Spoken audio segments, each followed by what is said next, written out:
చేసుకోవటం వలన మనకేం కలుగుతుందా? ఏం కలిగిద్ది చెప్పాలి? ఏం కలిగిద్ది? అతను నీతిమంతుడు తన భుజముల మీద పరిచర్యను వేసుకొని, జాగ్రత్త వినాలి, తన భుజముల మీద పరిచర్య వేసుకొని భారముతో ఎన్నో ఆత్మను రక్షించాడు. దేవుని స్తోత్రం, హల్లెలూయా. అటువంటి వారిని జ్ఞాపకం చేసుకోవటం వలన మనకి ఆశీర్వాదకరం అవుతుంది. గొప్ప గొప్ప సేవకులు చాలా మందికి తెలియదు.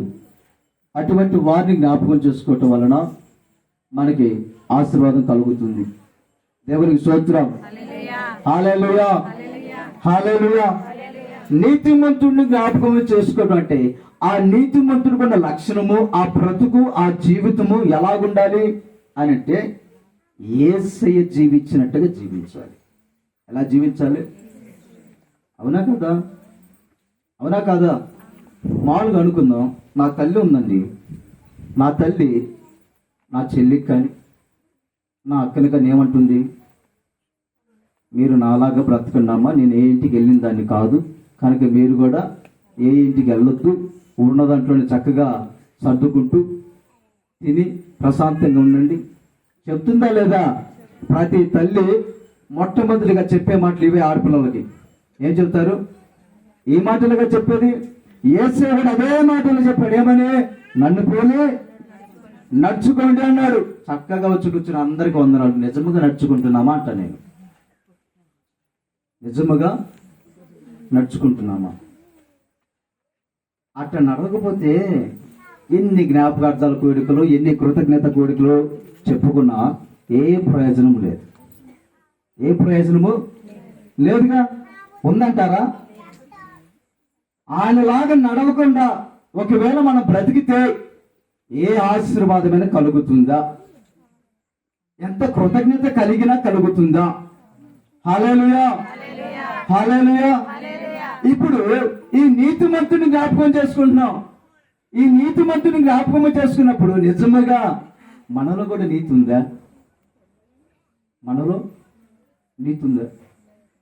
అరే నోరు తెరిస్తే అన్ని అబద్ధాలే ఏవస్తాయి.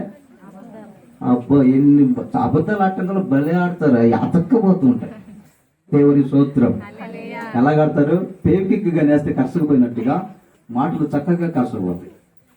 ఈ మాటలు బట్టి కొన్ని సంవత్సరాలు పోతుంటాయి, కొన్ని సంవత్సరాలు ఏమవుతుంటాయి? ఎడాకులు అవుతుంటాయి, కొన్ని రోజు ఇంకా గొడవలు జరుగుతూనే ఉంటాయి.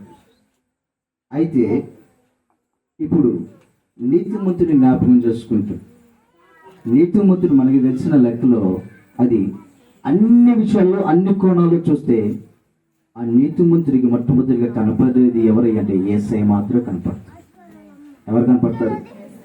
యేసయ్య కనపడతాడు. జాగ్రత్తగానండి. చనిపోయిన వారిని జ్ఞాపకం చేసుకోకపోయినా పెద్ద ఇబ్బంది ఏమి లేదు, కానీ జీవము కలిగిన దేవుని జ్ఞాపకం చేసుకోకపోతే మనకి నష్టము. ఎవరికి నష్టము? మనకు నష్టము. అవునా కదా? మామూలుగా చెప్తున్నాను. సిగరెట్ పెట్టిని చూస్తే పెట్టి మీద ఏం రాయబడుతుంది? ఆరోగ్యానికి హానికరం.